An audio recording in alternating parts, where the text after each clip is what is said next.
함께 하나님의 말씀 보겠습니다. 열왕기하 8장 1절에서 15절까지 말씀입니다. 오늘 저와 여러분들이 함께 묵상할 말씀은 열왕기하 8장 1절에서 15절까지입니다. 함께 읽겠습니다. 엘리사가 이전에 한 여인의 죽은 아들을 살려준 일이 있었는데 그 아이의 어머니에게 이렇게 말했었다. 부인은 가족을 데리고 이곳을 떠나서 가족이 몸부쳐 살만한 곳으로 가서 지내시오. 주님께서 기근을 명하셨기 때문에 이 땅에 7해 동안 기근이 들 것이요. 그 여인은 하나님의 사람이 한 그 말을 따라서 온 가족과 함께 7해 동안 블레셋 땅에 가서 몸부쳐 살았다. 7해가 다 지나자 그 여인은 블레셋 땅에서 돌아와서 자기의 옛집과 밭을 돌려달라고 호소하려고 왕에게로 갔다. 마침 그때에 왕은 하나님의 사람의 시종인 게하시와 이야기를 나누고 있었다. 왕이 게하시에게 엘리사가 한 큰 일들을 말해달라고 하였다. 그래서 게하시는 왕에게 엘리사가 죽은 사람을 살려준 일을 설명하고 있었다. 바로 그때에 엘리사가 아들을 살려준 그 여인이 왕에게 와서 자기의 집과 밭을 돌려달라고 호소한 것이다. 게하시는 높으신 임금님, 이 여인이 바로 그 여인입니다. 그리고 이 아이가 엘리사가 살려준 바로 그 아들입니다 하고 말하였다. 왕이 그 여인에게 그것이 사실인지를 묻자 그 여인은 사실대로 왕에게 말하였다. 왕은 신하 한 사람을 불러서 이 여인의 일을 맡기며 명령을 내렸다. 이 여인의 재산을 모두 돌려주고 이 여인이 땅을 떠난 그날부터 지금까지 그 밭에서 난 소출을 모두 돌려주어라. 엘리사가 다마스쿠스에 갔을 때에 시리아 왕 벤하닷은 병이 들어 있었는데 어떤 사람이 왕에게 하나님의 사람이 이곳에 와 있다는 소식을 전하였다. 왕이 하사엘에게 말하였다. 예물을 가지고 가서 하나님의 사람을 만나시오. 그리고 그에게 내가 이 병에서 회복될 수 있겠는지를 주님께 물어보도록 부탁을 드려주시오. 하사엘은 다마스쿠스에서 제일 좋은 온갖 예물을 낙타 40마리에 가득 싣고 몸소 예를 갖추어 하나님의 사람을 만나러 갔다. 그리고 그의 앞에 서서 말하였다. 예언자님의 아들 같은 시리아 왕 베나닷이 나를 예언자님에게 보냈습니다. 왕은 자신이 이 병에서 회복되겠는가를 여쭈어 보라고 하였습니다. 엘리사가 그에게 말하였다. 가서 왕에게는 회복될 것이라고 말하시오. 그러나 주님께서는 그가 반드시 죽을 것이라고 내게 계시해 주셨소. 그런 다음에 하나님의 사람은 하사엘이 부끄러워 민망할 정도로 얼굴을 쳐다보다가 마침내 울음을 터뜨렸다. 그자 하사엘이 예언자님 왜 우십니까? 하고 물었다.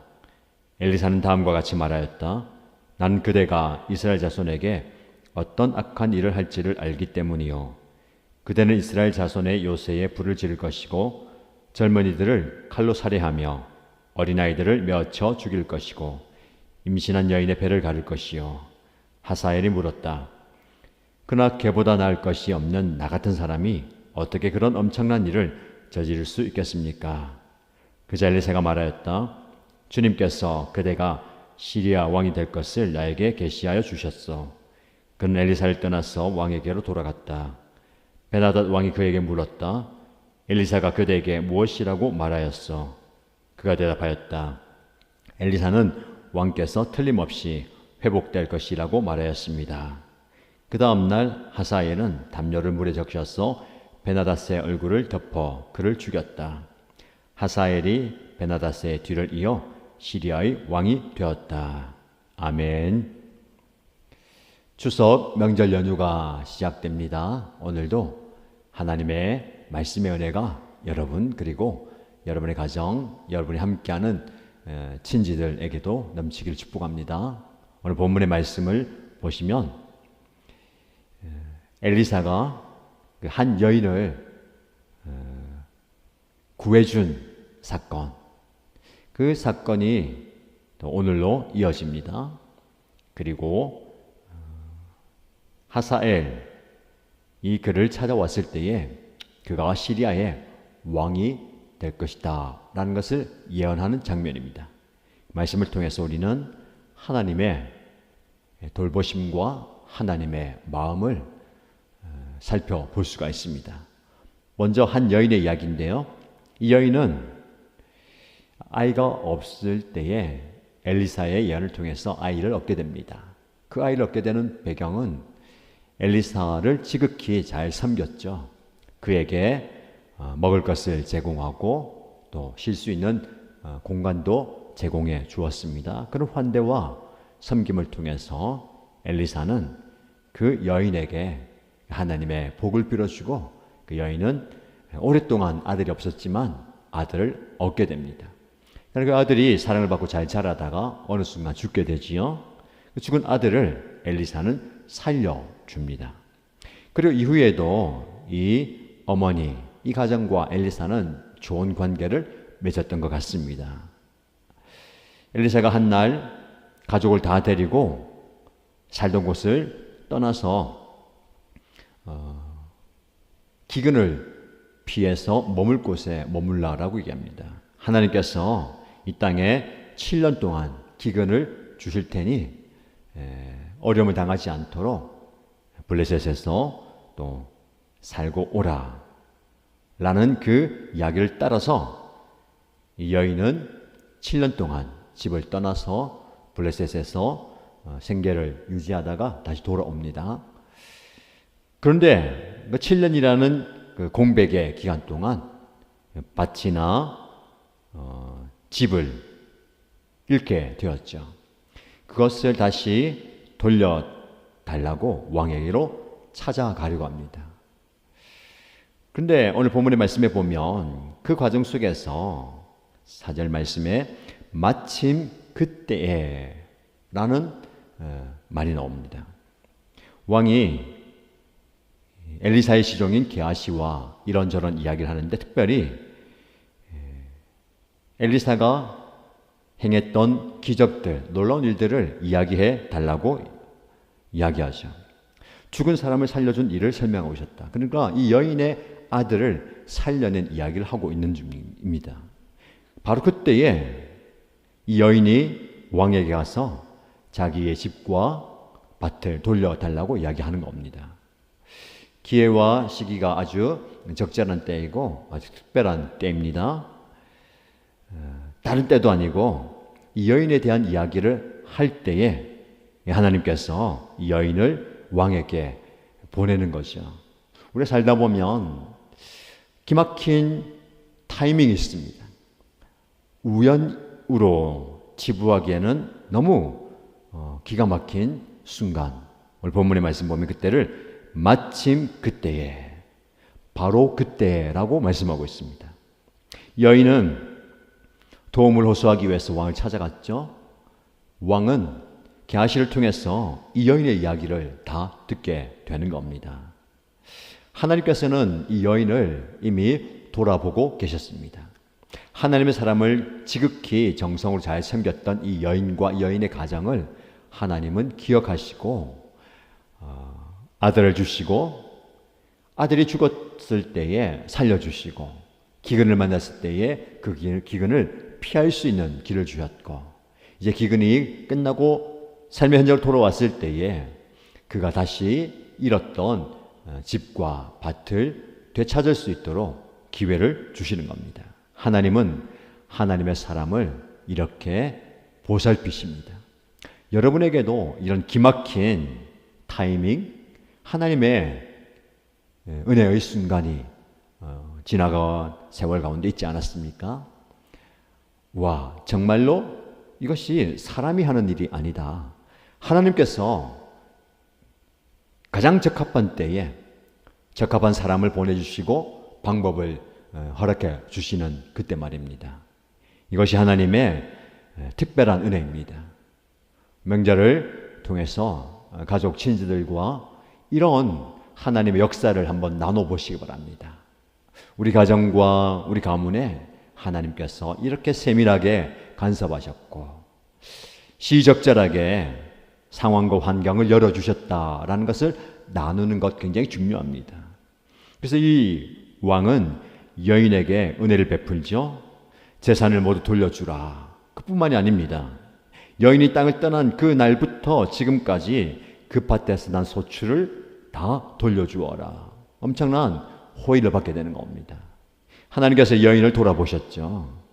여인의 부족함을 아시고 또 간구를 아시고 채워주시는 겁니다. 저와 여러분에게 이런 은혜가 있기를 바랍니다.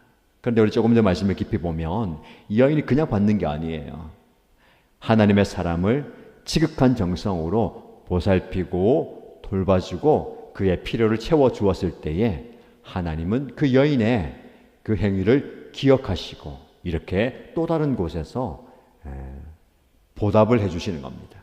여러분이 지금 누군가에게 섬기고 희생하고 베푸는 그 모습을 통해서 하나님은 또 다른 때에 기가 막힌 타이밍에 오늘 본문의 말씀이라면 마침 그때에 바로 그때에 도움이 필요한 그때 절박한 그때에 하나님께서 특별한 은혜를 베풀어 주실 줄 믿습니다.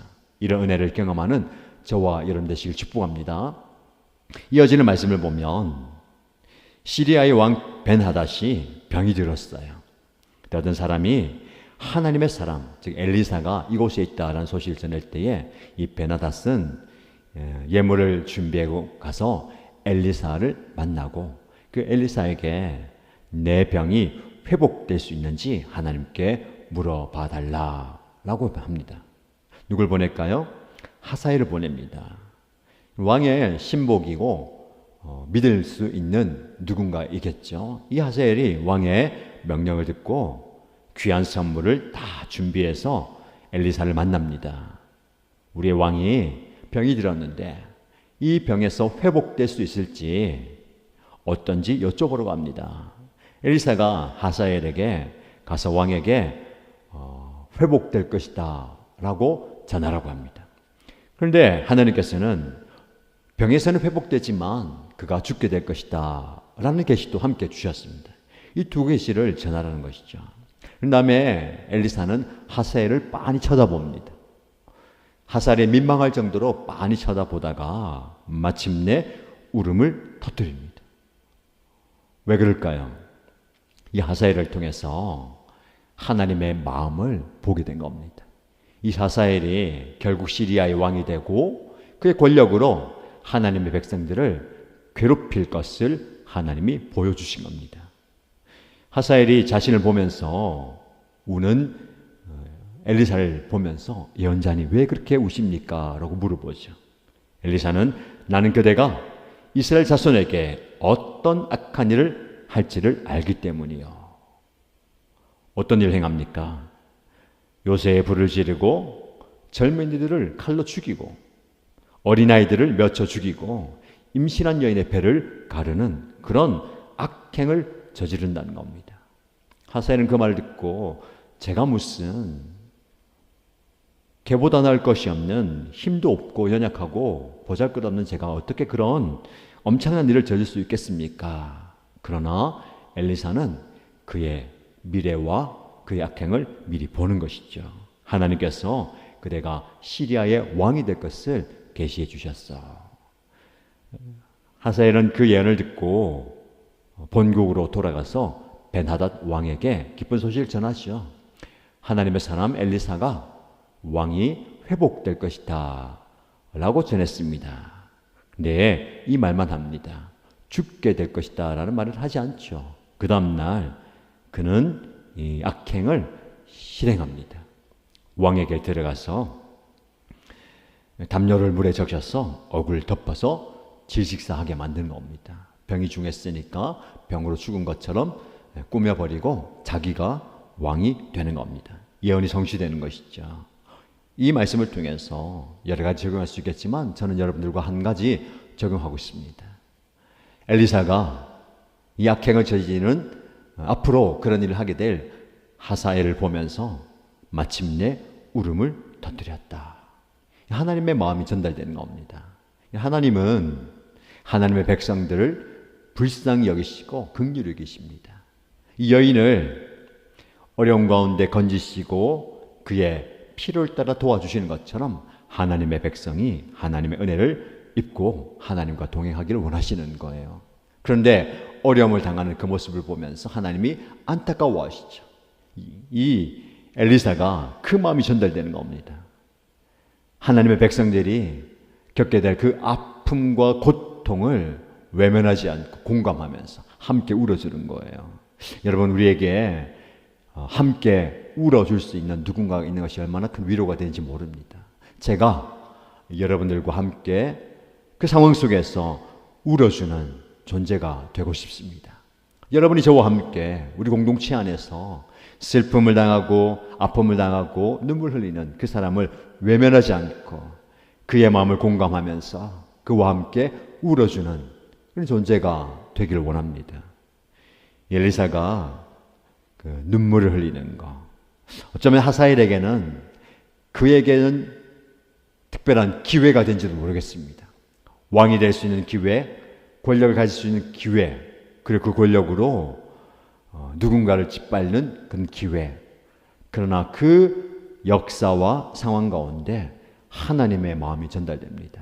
어느 누구도 그 상황 속에서 철저하게 아픔을 당하지 않기 원하시는, 고립되거나 괴로워하지를 않기 원하는 그 하나님의 마음이 전달되는 겁니다.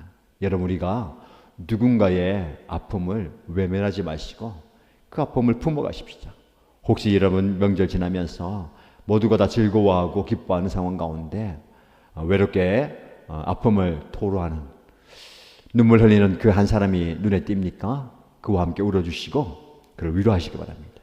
아픔을 공유하고 그 마음을 함께 나눌 때에 엄청난 위로가 되는 겁니다. 저와 여러분들이 공동체 안에서 누군가 그 한 사람의 아픔을 공감하고 그들을 위로하고 또 함께 울어주고 눈물을 닦아줄 수 있는 그런 존재가 될 수 있기를 주님의 이름으로 축복합니다.